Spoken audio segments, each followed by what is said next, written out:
Welcome to the Out of This World podcast, where we're diving into conversations with the best local artists, comedians, and more. I'm your host, Lukey Knuckles, and I'm joined, as always, by Mark Galindo, and today by the amazing Bella Beney. How are you doing today, Bella? I'm good, thank you. I'm good. How are you? I'm very good, thank you. Bella Avoiding is what you say? Avoiding corona. Oh, hopefully, we don't know. Could be in this room, we could all be sharing it right now. Yeah, that's why I invited you here today, actually. Oh boy. Do you want to join my bioterrorist group? Hot topic. Fuck, yeah, I mean, I've been looking at your Instagram recently. You seem very busy with music, especially.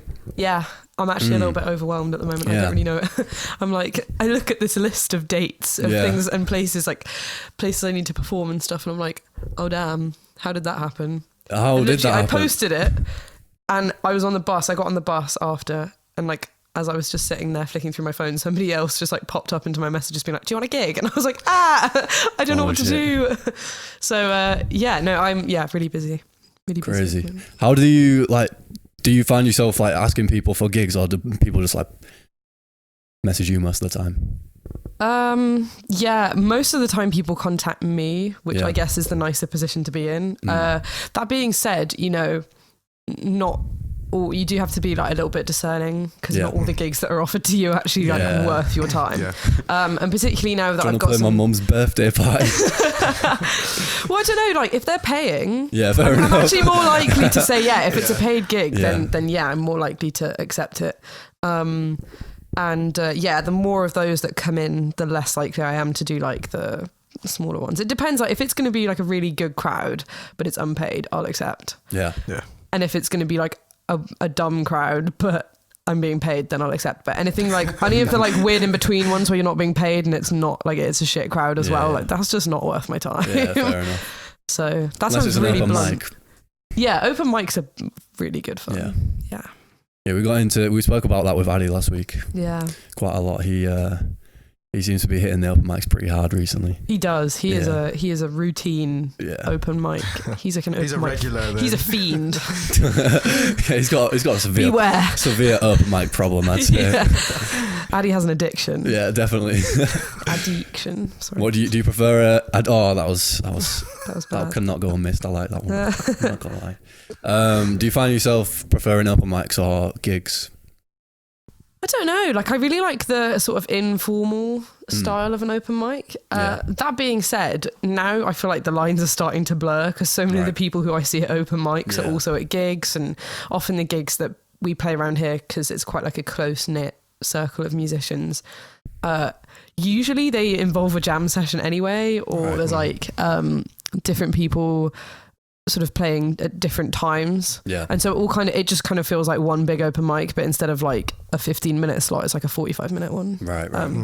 So the like in terms of enjoyment, there's a bit more pressure if it's an actual gig, and I tend to prepare for those a little bit. But there's not a big gap between them. I think once you get out of Manchester into like sort of when I go home and gig there and stuff, like then they feel more like gigs. Because it's not necessarily people I know.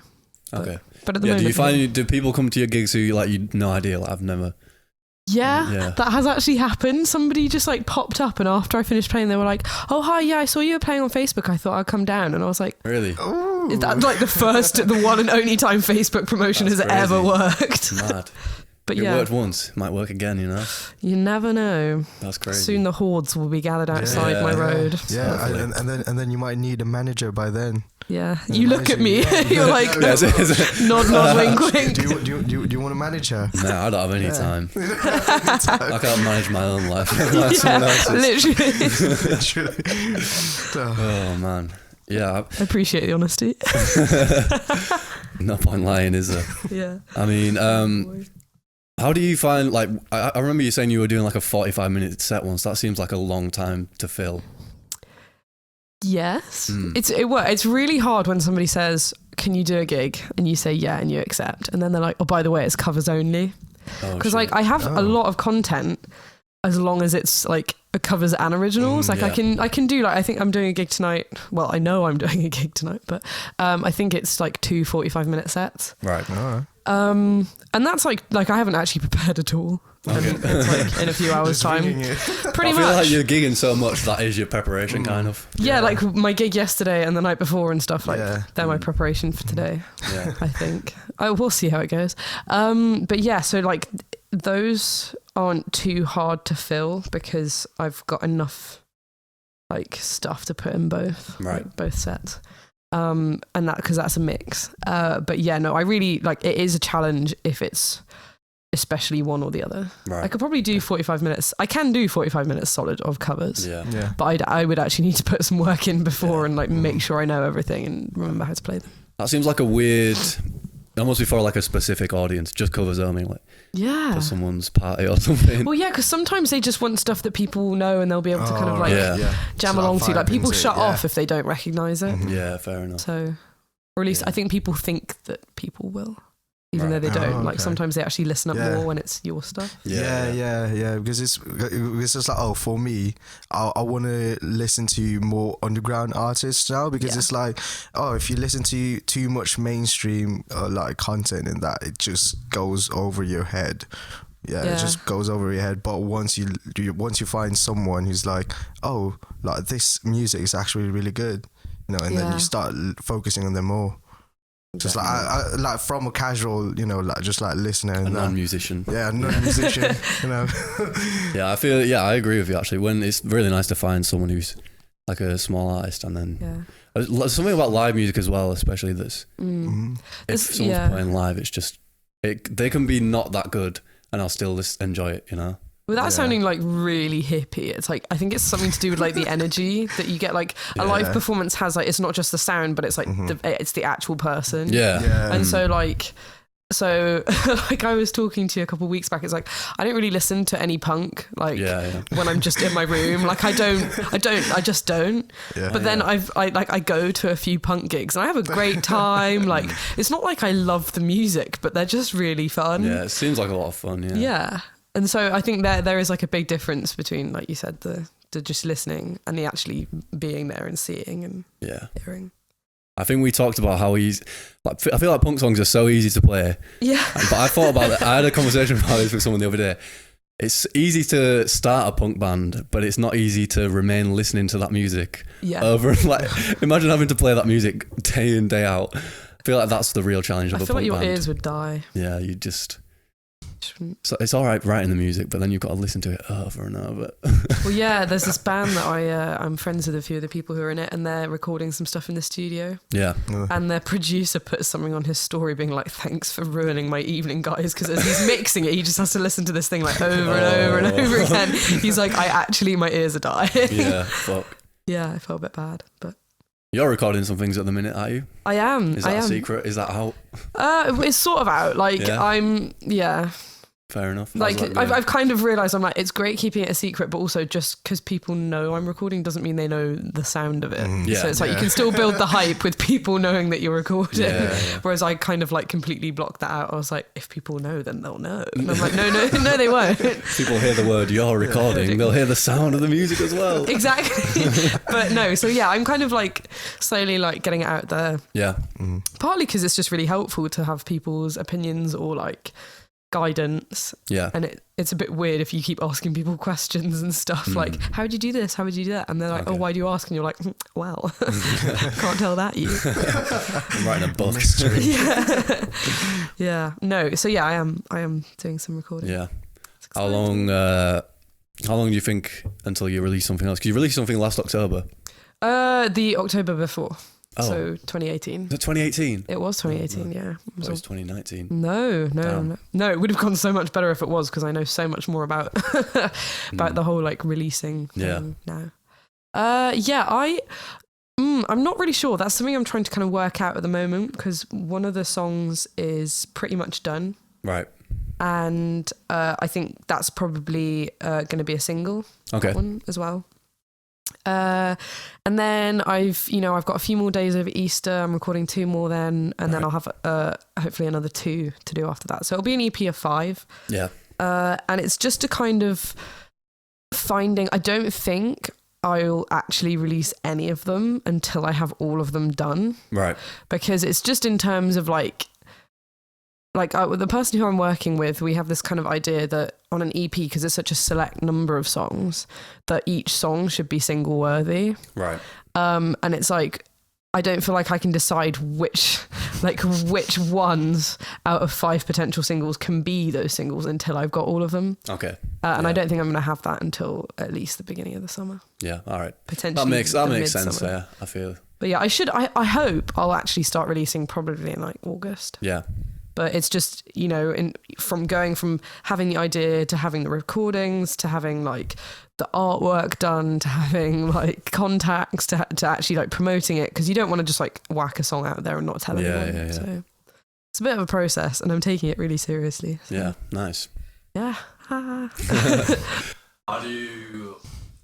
is there a certain theme for the EP? I'm going to be really blunt. No, I don't even know what it's called yet. Like, okay. I'm really struggling to name this. Yeah. I've spoken to a couple of friends of mine who've like listened through the demos. It's really hard. Yeah. The only like kind of theme within it is that it's all like, unlike the last EP where like literally some of the songs are just songs, they don't really mean anything to me. Like they mean something to me because I wrote them, but like they're not really about anyone or anything. Right. Whereas all of these ones are actually like about me. Okay. Yeah. So that's quite like, I suppose it's quite a brave move to do that and actually tell people that that's what it's about. But then I don't really have anything to hide. So that's the only kind of recurring theme. Okay. With it. What's the overall vibe for that? Ooh, I don't know. Because I think I won't be able to give like a definite answer for that until it's all done. You don't want you knowing what it sounds like either. Yeah. Very secretive. Hopefully it will be like it will be different from the last one for sure. I feel like I'm trying to break away from just like the generic singer-songwriter sound. Okay. So it will be bigger sounds, potentially heavier sounds, depending on the song. Yeah. But yeah, it will be different. And I'm kind of terrified because the song that's I've got at the moment, I'm like, do I like this or do I hate this? Like, it's so different from... It's probably good. You've probably just listened to it too many times. That's what everyone else is saying. Everyone's like, give it a chance. Like, even though they haven't heard it, they're like, no. How often do you listen to it? Do you listen to it a lot? I do, actually. Yeah, I listen to it like every day. Like, I suggest taking a few, like 2 or 3 weeks and not listen to it and then listen to it again. Yeah. And then see what you think. And I think because that's the only one I've got so far, I'm very much like, oh, it's a bit too happy. It's a bit too this. Right. And I'm like, but of all the songs, like there's only one other song on the EP that's going to be upbeat in like a kind of happy way. Right. So all the other ones, if they're going to be like big sounds, they'll be like heavier, like it will be a heavier, darker kind of sound. Okay, yeah. So in some ways it might be quite nice to have that as like an antidote, but at the moment I'm like, ooh, I don't know. It will be interesting to see how it sounds. Okay. But I'm interested to hear it. If like anyone will listen to your EP, they'll be laughing after they were crying from the heavier songs. So that's I think overall it should balance quite well. Hopefully. That's the plan. How long has it taken you to write?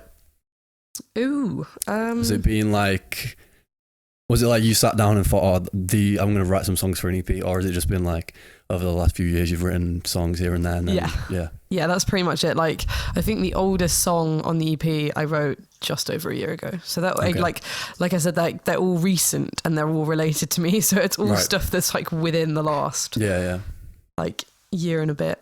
Nice. So it's kind of pulling together, I guess you could say it's kind of pulling together everything from like the first year of uni. It's probably like it's not gonna be one of those like pop punk teen coming of age kind of things, but it's like it is a sort of like growing up process, and like I suppose as you live a bit more, you have more experiences and that can like so this is kind of like your diary then. I mean, to be fair, songs are like my diary of like they're like an emotional diary. Do you ever feel weird kind of putting that out?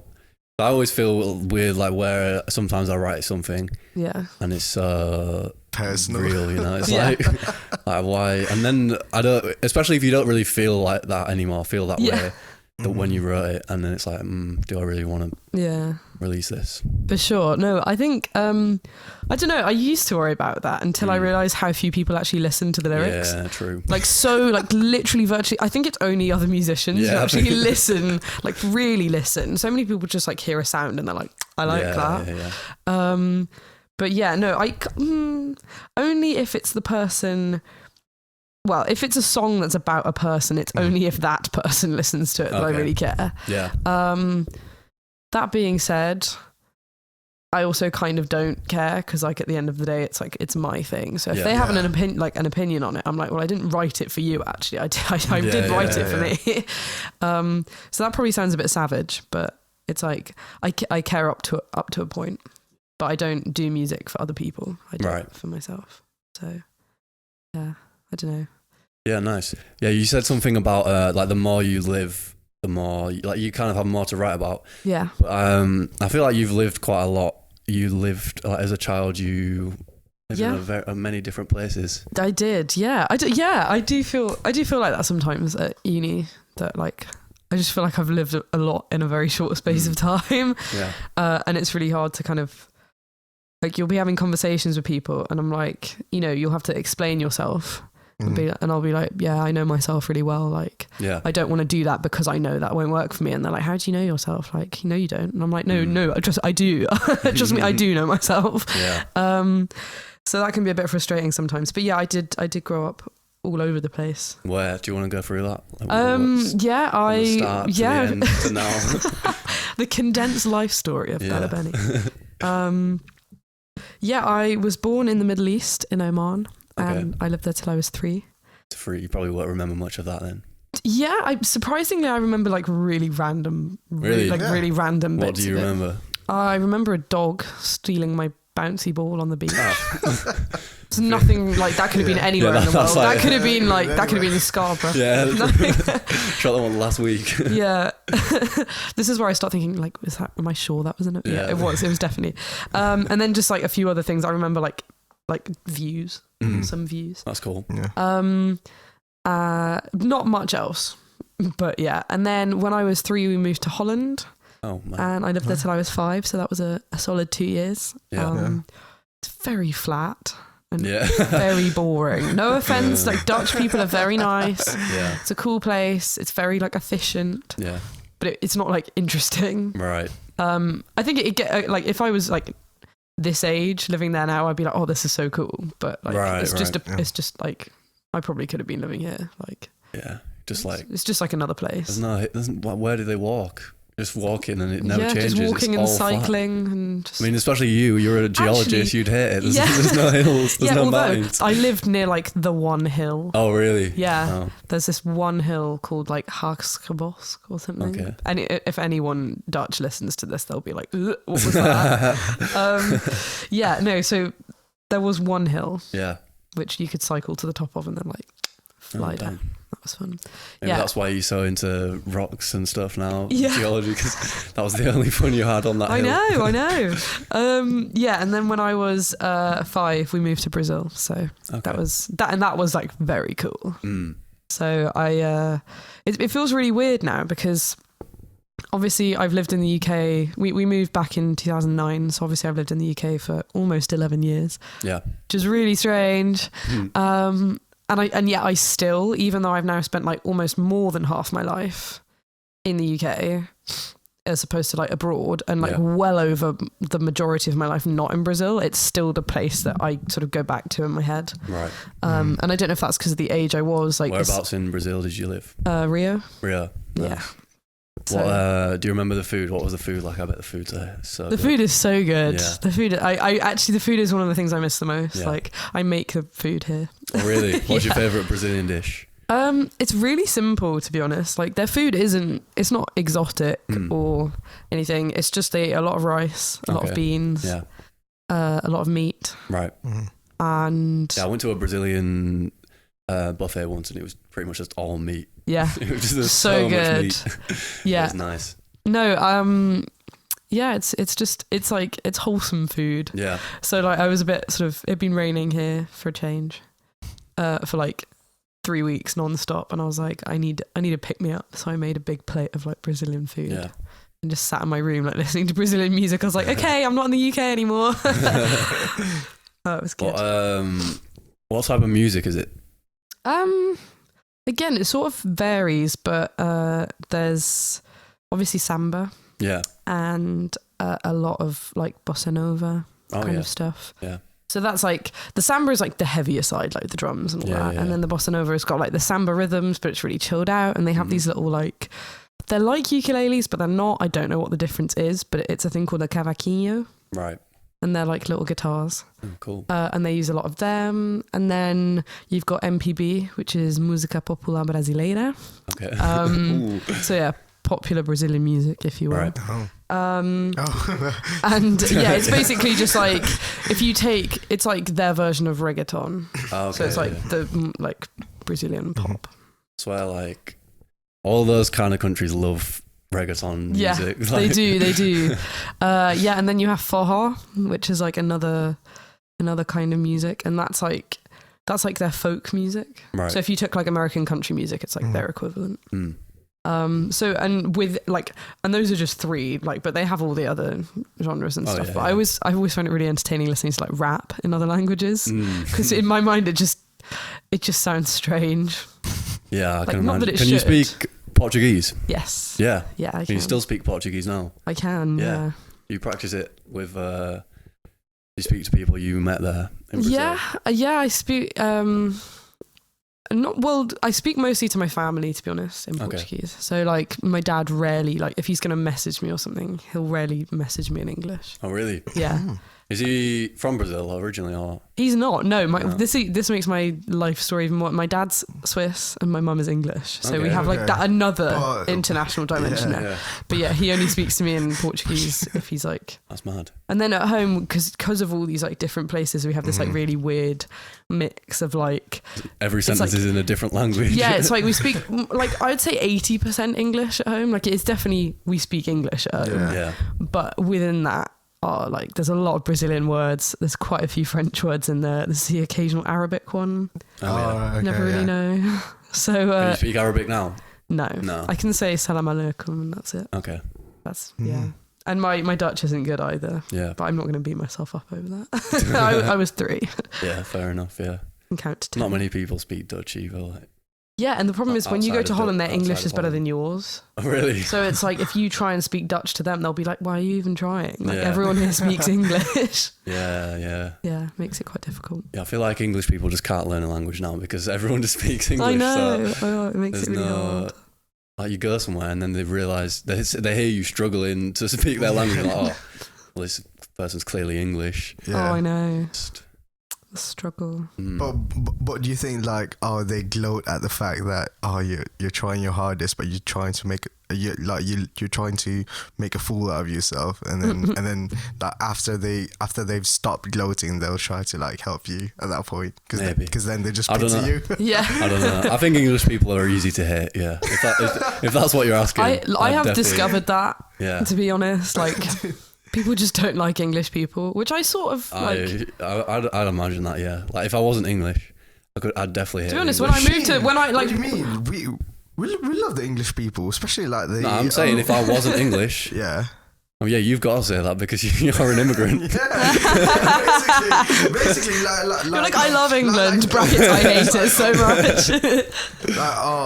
Like during my childhood, it's like watching the Harry Potter like movies and that, and it's like listening to the accents. It's basically like Oh yeah, everyone loves the southern accent. Really yeah. funny though, because like everyone thinks that the UK is like a certain way based on like Harry Potter and like all the other like classic English like James Bond. Yeah, the franchises and stuff that are all like just classically English, and then they come here and you've got somebody They come who's in getting drunk, destroying things, and just being loud. it's like that's the obnoxious. England you thought. That this is the England that exists. Two Like, completely different things.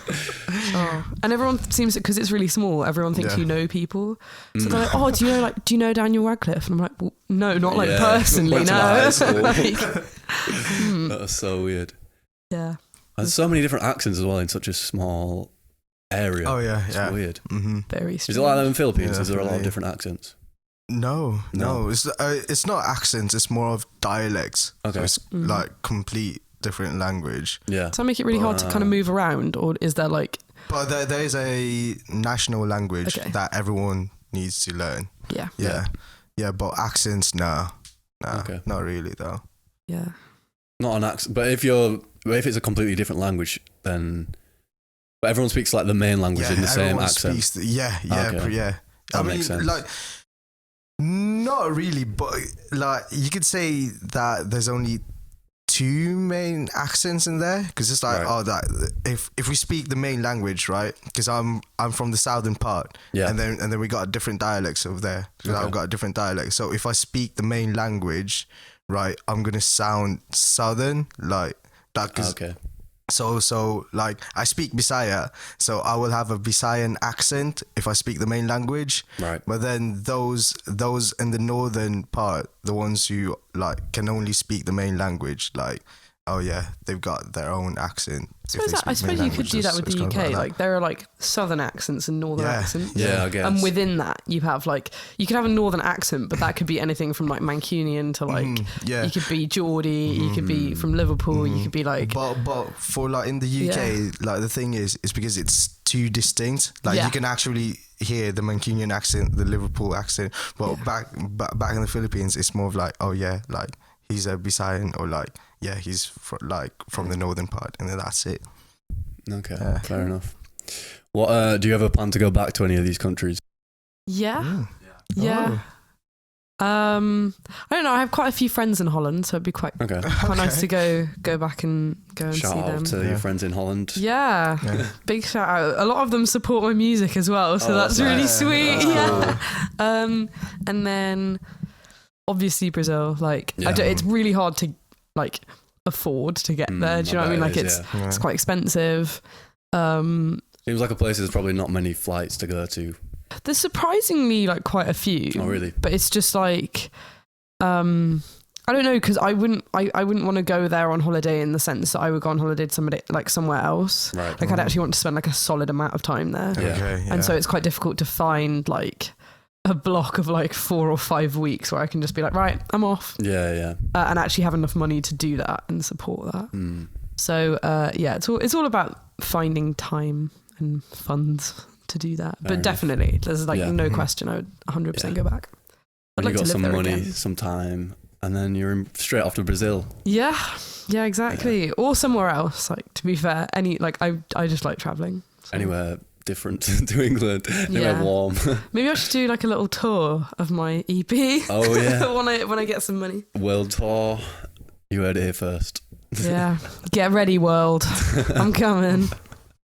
Have you what passport do you have then? Like, because you've lived everywhere. Well, not everywhere, but you've lived a lot of different places. I have a British passport. Okay. Yeah, and it's pretty boring. I don't even know what I was expecting. Like a 4-way passport or something. I wish. That'd be very cool. That would be very cool. Like, what citizenship do you have now? British? British. I'm a British citizen. So you're not like a dual one where like you can still be a... Yeah, no, I'm just the one. Okay. Yeah. Fair enough.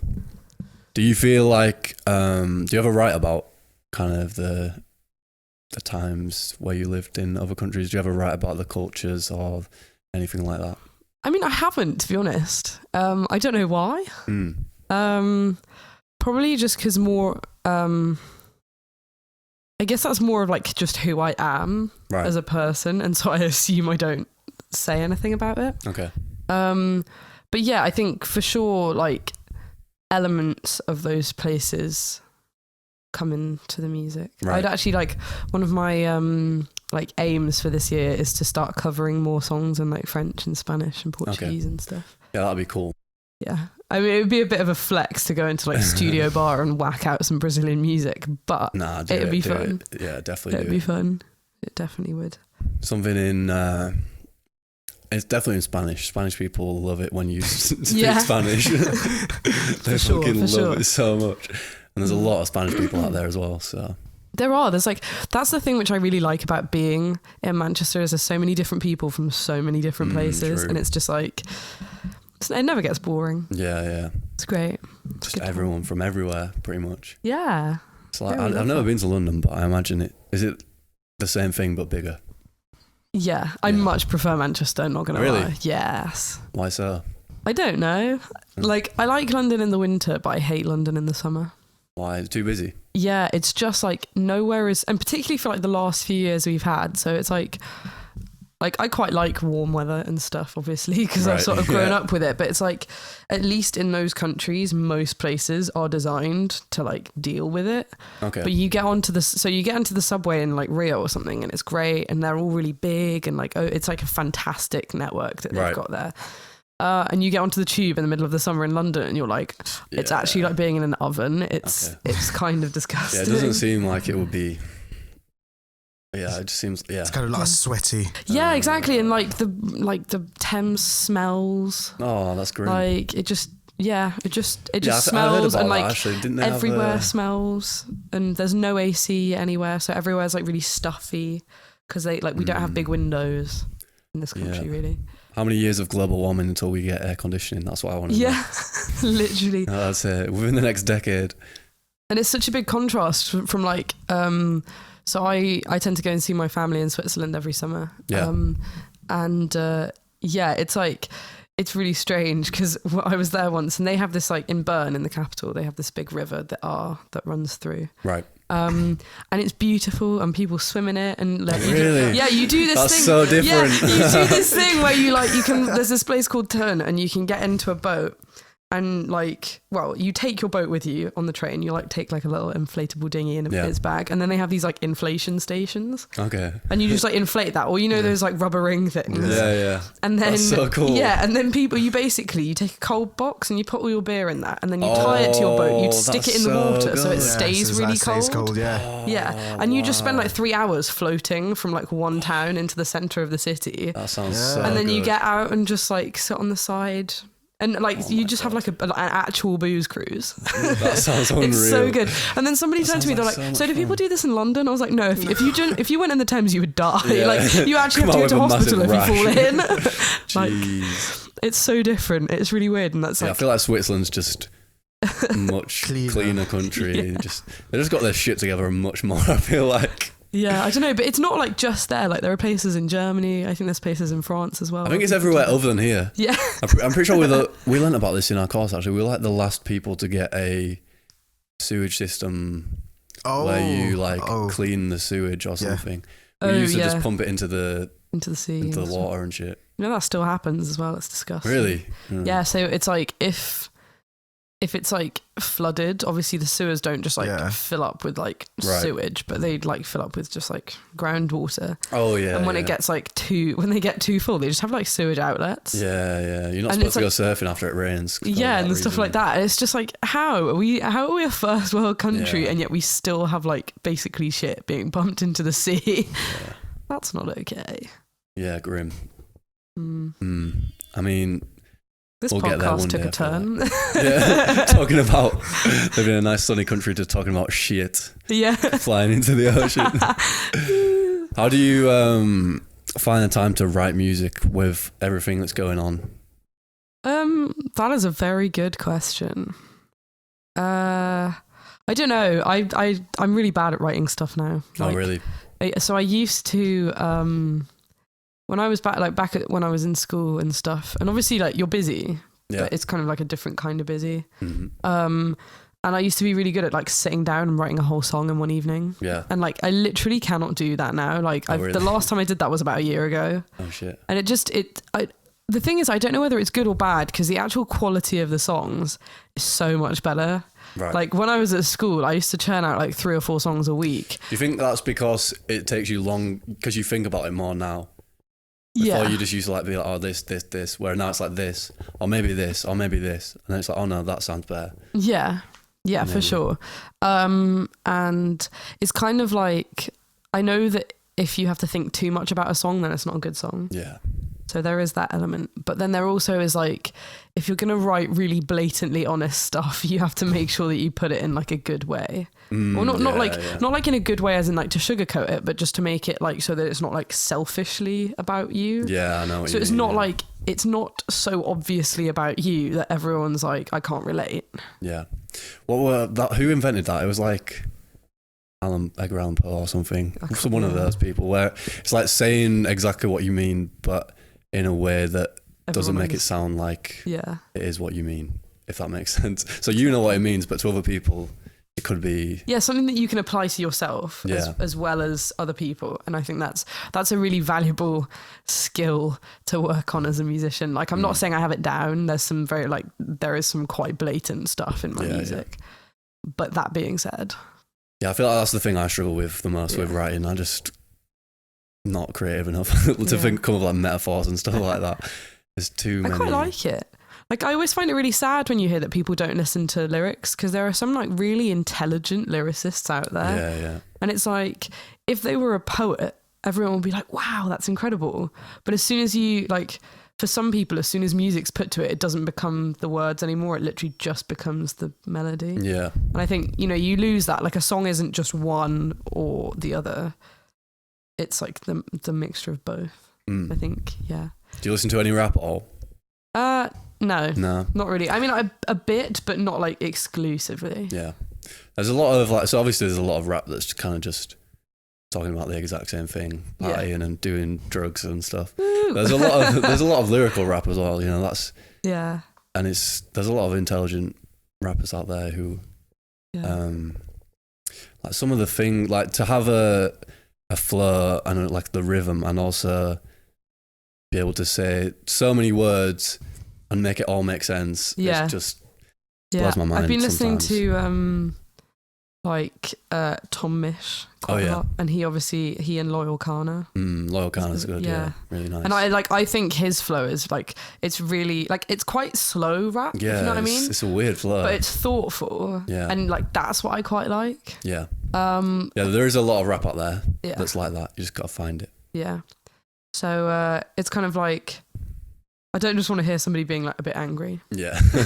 I can go on my course. Although that is good for the gym. If you want to lift some heavier weights, sure. definitely put some of that angry rap on. Yeah. Yeah. What music do you find yourself listening to? Because sometimes if I'm making a genre, I feel like I kind of get bored of it, and I don't really want to listen to it. So what music do you listen to? It really depends on what I'm doing. Okay. So for me, if I'm like going for a run or something, it's generally like rock. Right. Or like trashy pop, like the kind of stuff you hear in the gym. Okay. So and Dua Lipa's new song, that's on at the gym where I live all the time. It's so annoying. Yeah, but that is like, I find anything, and like that's the kind of music I work to as well. Oh really? So if I'm working, because apparently there is something to like the more repetitive the music, the better it is for like learning. Right. I've heard that without lyrics is supposed to be better though. Yeah, I've also heard that as well. So apparently I'm doing myself a disservice. Yeah, I think you are. Yeah. Ooh, okay. Yeah. I'm just trying to help your future studies, you know. Thank you. I'm so. No, I don't know. It's just I think because it uses like some of your brain to understand. Because it's as if someone's speaking to you, you know. Yeah. And you're having a conversation. Yeah. But obviously it's just music. Well, it really depends. I mean, by working, I mean like if I'm writing up lectures. Like when I'm writing up lectures, I'm like on autopilot. I don't actually think about what I'm doing. I'm always thinking about other stuff. Right. But my hand is writing down what's on the screen. Yeah. But if I'm actually like working through like equations or something, then I don't listen to anything. Okay. Like revising, I never listen to stuff. Some classical music is I rate that. Blue Planet 2 soundtrack. Oh, soundtracks Bliss. As well. Soundtracks so good. That's like my go-to. Yeah. That is my go-to because it's like a solid hour and a bit of just lovely music. Yeah, so good. But yeah, no, I'm a bit ashamed of How to Train Your Dragon. Yeah, that's an unreal soundtrack. I've never listened to that. It's good. You should definitely listen to it. I'll listen to that later. Yeah. Anyone who's studying out there, or should be studying right now. Yeah, that's definitely me. Playlists, study playlists. Have you seen the coronavirus playlist? Oh yeah, Fantastic. Toxic by Britney Spears. Was that Toxic? Unreal. They put Mask Off. Yeah, Future. I think it's like a screenshot of it. That's so good. The internet just never fails to amaze me. I saw this thing I posted on my story the other day. Oh my goodness, is it the animals? That I was like screaming. I was trying not to walk.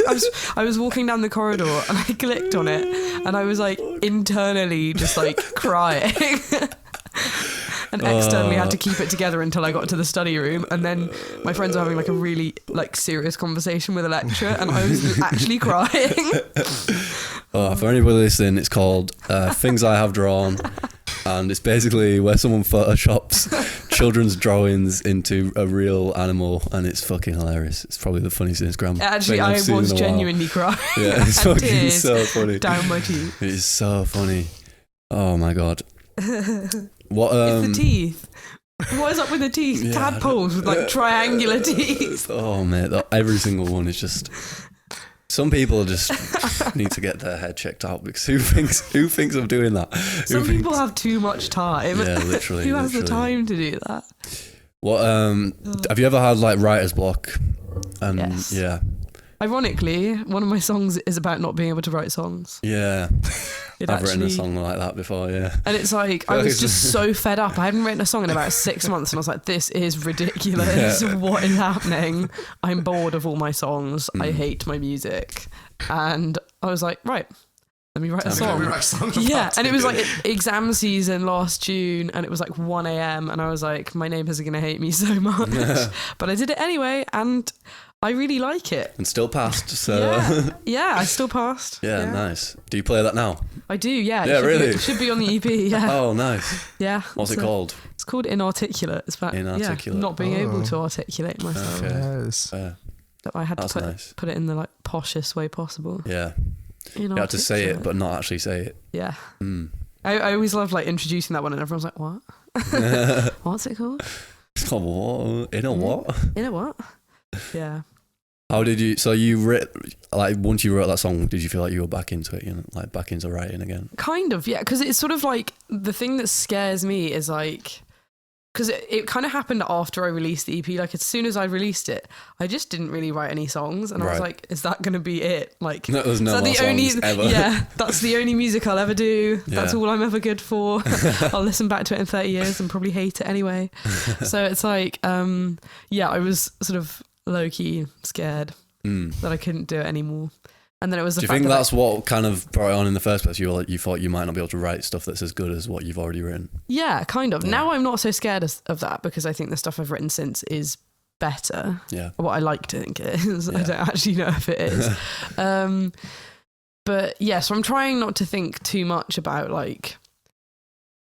I think once you start thinking too much about the writing process, then it does kind of take away from it a bit. Yeah, definitely. So yeah, I'm trying really hard not to. Right.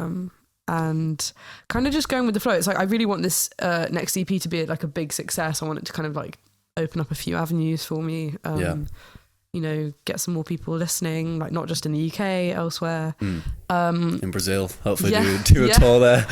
Oh, that would be so good. But yeah, so like anything to kind of like obviously as a musician, my sort of, I guess, career, I never see myself as having a music career, but I think if you have released music, you probably do. Kind of, yeah. Yeah, like you've at least got a starting point. Yeah. And so I'd like this definitely to be like a step up on the ladder. Right. Not just like the same level. Yeah. And I'd like, some things to come about from it. But that being said, I'm trying not to be like so ambitious that I'm actually like worried about it. Yeah, yeah. Because it should just be like I said, I don't write for other people. Yeah. So I shouldn't be, the EP isn't for other people. It's just a way of people seeing what I do in my own. Yeah, it's a weird one, isn't it? It's like you want to write for yourself, but then it'd also be nice people for want sure. to listen to it, Yeah, it's trying to get that right balance. It's like you do need to make ends meet. Like it's expensive to record stuff. Yeah. So you do want to kind of at the end of the day be getting gigs from it or something that can sort of pay you back. Yeah. That would be ideal. But yeah, no, and you kind of want to you get one. You want to have people sort of getting curious about your sound or like curious to meet you or curious to have you play a festival and stuff. Yeah. So Have you played festivals before? small ones. Yeah. Yeah. How was that? Fun. Yeah. Well, sort of. If there's people there, then yes. Right. But I've had that thing where like this is the bad side to being a musician, is like you have to, I feel like every musician has to do a certain quota of just shit gigs. Right. And the summer of like 2017, I think it was, I spent a lot of time driving around the southwest, going to gigs where I'd literally play to like no one. Really? Yeah. And so there was this guy, and I swear he meant so well. He's a really nice guy, organises all these gigs. But he has this kind of like these two tiers of like people. Right. And it's like the people who he puts on like main stages and stuff, and the people he puts on like, and it's kind of luck. You just like, it's like first come, first serve, like which kind of thing you end up on. And he used to sort of ask me to do gigs. And I remember driving like an hour to this place, and there was nobody on the main stage, and there was like people sitting in front of it. It was a lovely day. Yeah. And I was like, oh, perfect. That looks so good. And you won't find out which bit you're on, like whether like which stage and stuff you're on until you get there. Right. And I was like, oh, this is so exciting. I'm so excited.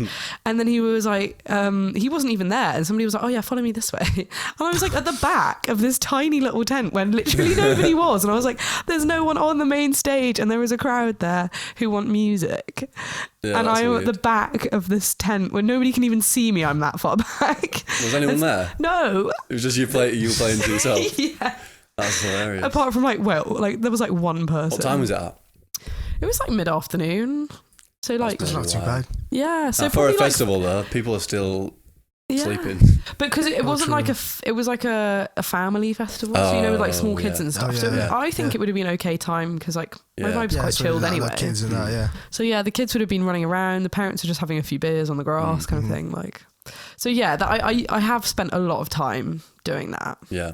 And I'm not gonna lie, that's pretty soul destroying, particularly when there is no money in it either. So you've just, you've just spent £30 on petrol to get somewhere, and nobody's even there. Yeah. But you powered through though. Yeah, Right, exactly. yeah, you did It used to make me, not gonna lie, that I was so angry after that gig. I was like, that's ridiculous. It was just a bad day. I was like, I've driven all this way, and then I was supposed Never to performing again.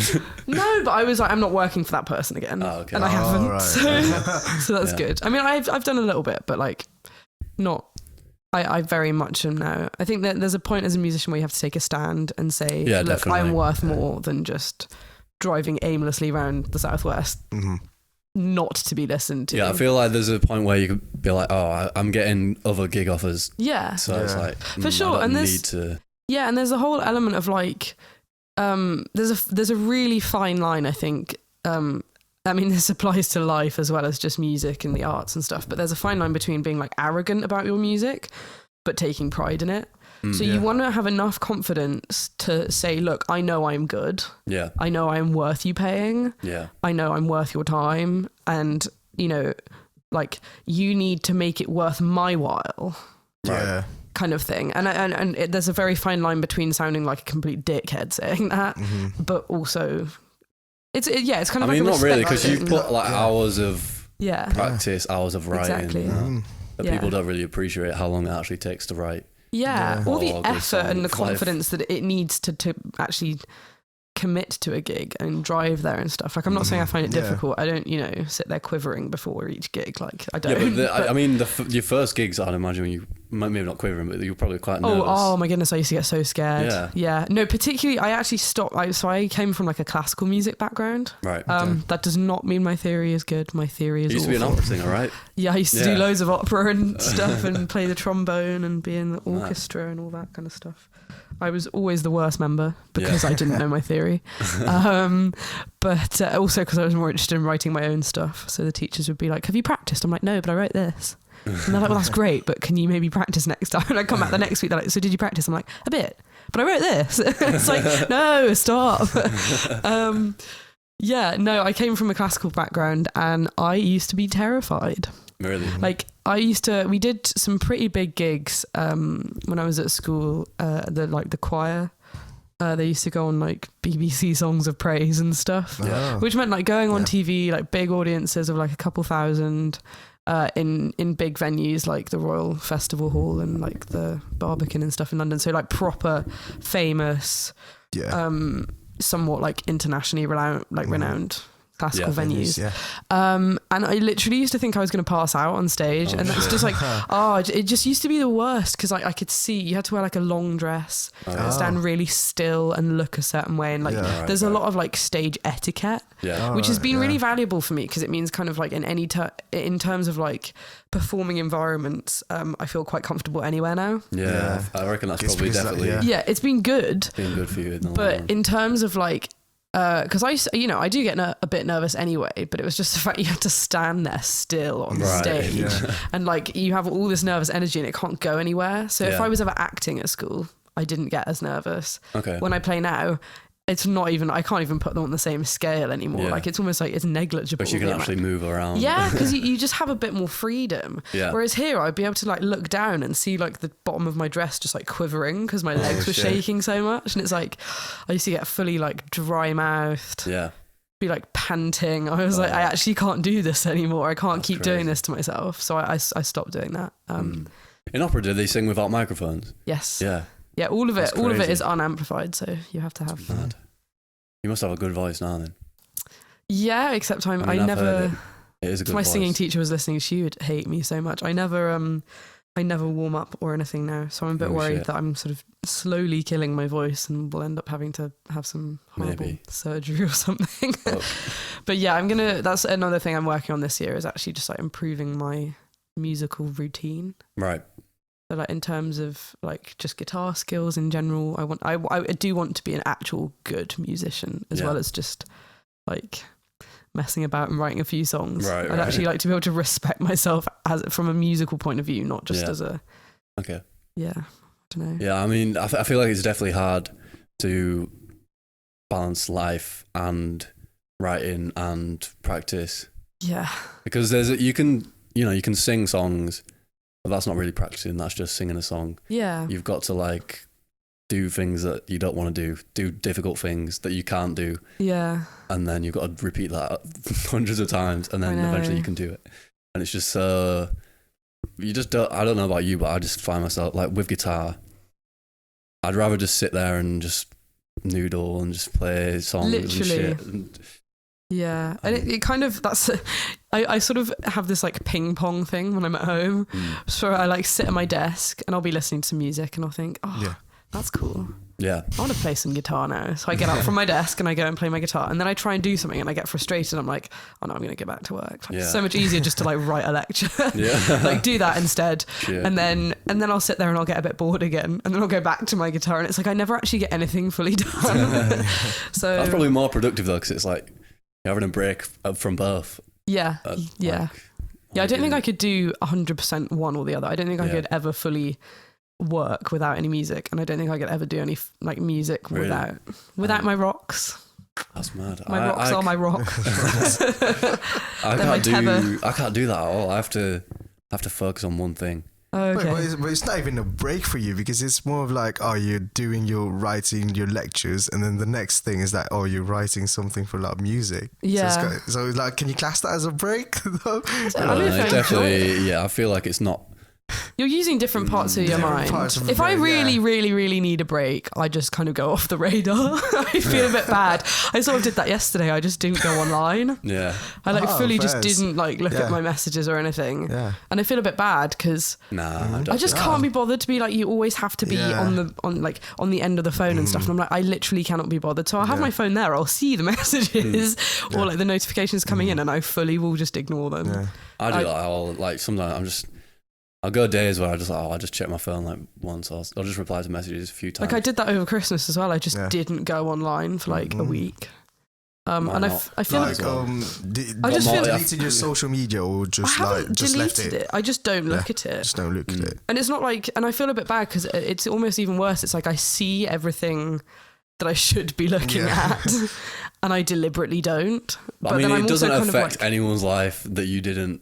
Yeah. Like no, it's like one message. No one's gonna be like, oh my god, she hates me now. Exactly. I mean, if they did, I can make it clear here. It's literally nothing personal. It's just I don't know. You just need a break. I just like being detached. Like I'm a very outdoors kind of simple pleasures sort of person, and I sometimes feel like being in Manchester doing. Like particularly at the uni we're at, like doing the degrees we're doing, it's intense. Like we all know that it's a lot of work. And then if you add on to the fact that like as soon as I finish working, I'll be out playing a gig or I'll be at my mate's house and stuff, and that's all stuff I really, really love until it gets to the point where I'm like, right, I need some time. Yeah. And then I just shut down and the only people I talk to are like my family or like my closest friends. I think like everyone needs an alone time for themselves though. And I fully was like, I wanted to go to the Peak District alone this weekend until I saw the weather, and I was like, maybe not. Like, I at least want some sun. Where would you recommend walking near Manchester? Edale. Everyone goes to Edale, but it is pretty. Yeah. There's quite a few like good places within like an hour's drive of Manchester. So there's like Lud's Church. Have you got a car? I don't. No. I wish. I'm kind of I really want to buy a van. Oh, I love a van. Yeah, I really want to just like get a van, spray paint the inside of it, have like a little. Yeah, I just want to have like a little love bus. No. That'd be so good. I love like. I don't know. Should we put some money together and buy a van? Yeah, buy a van. Yeah. We'll just go. Just go places. Get ourselves a flask. That's all you need. Van and a flask. Yeah. Go everywhere. Pair of boots. A flask, a van, some sandwiches. Yeah. What more do you want in life? Literally though, I am that kind of person. I'm like, I don't want anything more. Literally. Just a van, some walking boots, maybe add a guitar in there. Yeah, a guitar would be nice, yeah. And then just drive. Mm. That's my jam. Yeah. So. Well, maybe when you're touring in the future, you can buy yourself a van. Yeah. Yeah, I don't know. I'm sort of saving at the moment. I don't really know whether to save for a guitar or a car. So I think probably a car. That seems like a more... Yeah, I feel like... I already have like 4 guitars. Yeah, I think you've probably got enough guitars, yeah. Yeah, only 2 of them are like good. But that's enough. I only ever play one of the 2. That's anyway. one more than you need. Yeah, that's exactly. one more than you can play at once. So. Exactly. And I think my dad would have a breakdown if I brought another instrument home. He'd be like, seriously, the guitar, like the guitar family in the garage is like. Do your parents play as well? No, just your guitars. Yeah. Yeah, I mean they can play a little bit. Like I know both of them played a bit when they were younger. Yeah. My mum more so than my dad. Both my grandmas are quite musical, but in a very like, one of them was like musical theatre. Okay. One of them was like the very strict upbringing of like all nice young ladies should learn how to play the piano. Right. So she's really good, but it's not from like a passionate sense. I don't think. Okay. Like, although she is very good. No, yeah, fully. I bet. When, like people who are, everyone who's forced to play piano.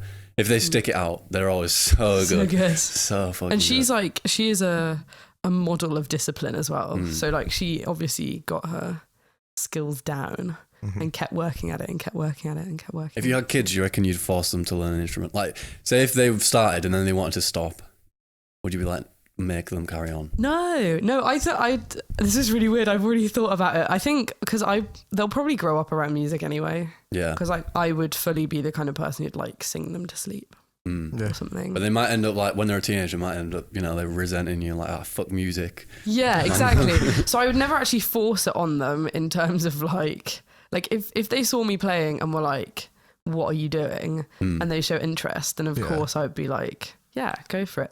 But I don't know. I feel like just because I like something doesn't mean that, like, even like my blood relatives, like, I'm not them. Right. Yeah. So whatever I do does not mean they have to do what I do. Okay. I'm kind of really hoping to have like a really sporty kid or something that's like completely different. Like I really like sports and stuff, but it's never been my main focus. Right. And so I think it'd be quite fun actually to have somebody whose main focus is something completely opposite from what mine is, just for the sake of variation. Like something different in your life. Yeah. Fair enough. Do you ever feel like not having a car, like have you ever had any gigs far away that you've not been able to get to? Yes. Yeah, that sucks. Sad. It's a bit sad, yeah. So I think you definitely need to get a car. This is you angling for me to get a van, so you get a van so I can come on some trips with you. Yeah, come on some. Let's have a podcast road trip. Yeah. Oh my goodness, do the like back of the van podcast. I've been thinking about that in the future. When I get a van, I'm going to do that. Yes. Okay. That is a good idea. I think that should be my project for the rest of the summer. No one's done that.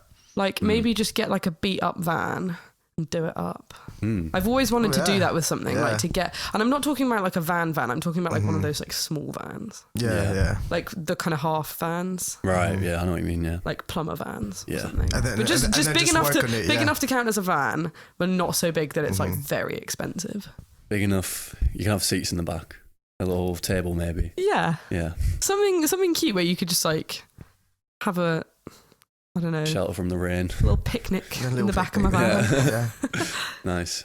And again, like not so big that you can't take it on like little country lanes. Right, yeah. Because there's nothing worse than coming across like a camper van Yeah. in a lane and then having to like, because you're the smaller car, having to like reverse a mile back. And you're Just like, pull over why? and then you realise a big ditch, like, oh fuck, we're not getting out of this one anytime soon. Literally, you get like one side of your car stuck in the mud. So awkward. But yeah, no, fully saving for a van. Yeah, definitely. Or that small car. The small car from the surf trip. Oh, what car was that? It was a G-Wiz. G-Wiz. I definitely want one. Yes. A G-Wiz would be perfect. In Manchester as well, you could just whiz down all the alleyways. And Yeah, literally like, who needs the bins taking out? Let me drive. I'd get so lazy if I had a car in Manchester that I really would. True. But like, I wouldn't be able to afford to drive everywhere though. The parking must be... Yeah. You judged me so hard for like cycling to Sainsbury's. Yeah, that was quite lazy of you. Yeah. I feel like... Wait, you cycle to Sainsbury's? Yeah. I cannot. And I you just live about 5-minute walk away. I literally live closer to Sainsbury's than you do, and I cycle. At least it's exercise though. Maybe if my bike was working, I probably would cycle. My bike's actually. broken Yeah. again. Oh really? Yeah, it's got a flat. Should we start a GoFundMe? Yes, please. Fix Bella's bike. Then I can cycle to Sainsbury's. I won't eat until I get my bike back. Bella's been starving for weeks now. Her bike has got a flat tire and she can't afford to replace it. And I can't be bothered to walk to Sainsbury's. Yeah, I would fully deserve to starve. Yeah, I feel like. Right, we've done an hour. Oh, Sweet. damn, that went fast. Have you got any gigs, any socials you want to plug, music? Yeah, my name is Bella Beney, spelt very strangely. It's Beney, like Beney. Mm-hmm. And We'll put links in the description as well. Yeah, and it's just Bella Beney Music or Bella Beney on. I don't have Twitter. I just Facebook, Instagram, Spotify, Apple Music, all the music ones, and all of the more obscure ones that I'm not even sure if anyone Deezer. listens to. Is anyone still using Deezer? That? Yeah, no idea. Orange Music, is that still a thing? What? I don't know. Was that even ever a thing? DistroKid comes up with the list of things that it like supplies to, and really? It's like, here are 75 things that your music's available on. Oh, like, thanks. Out of 75, how many of those are used? 3. Yeah. Like, no. Napster. I've never heard of that. That's the one that came out like first, and it was the one where you could get you could just get like all music for free, pretty much when it first came out. That was like illegal. Yeah, it was so illegal. Yeah, but people used to get famous on it because you could upload a song. I think that's how Soulja Boy got famous, by uploading his song, the song by onto like Britney Spears' page or something. Yeah. So everyone thought it was Britney Spears. They listened. I don't know if it was Britney Spears. It was someone famous. They listened to it thinking it was that famous person, and then the song blew up, obviously. Yeah. That's tactics. Yeah. That's a sweet move. Yeah. Yeah. So we need to find some loopholes. Yeah, we definitely do. Yeah. Loopholes for success. Right. Thank you for listening. Thank you. What else? Thank you for having me. Yeah, thank you for coming. Yeah. Probably have you on again soon. It was been very nice, actually. Yeah. Actually, yeah. Surprise! Actually, yeah, it was pretty surprising. I thought it was going to be. I thought it was going to be absolute shit.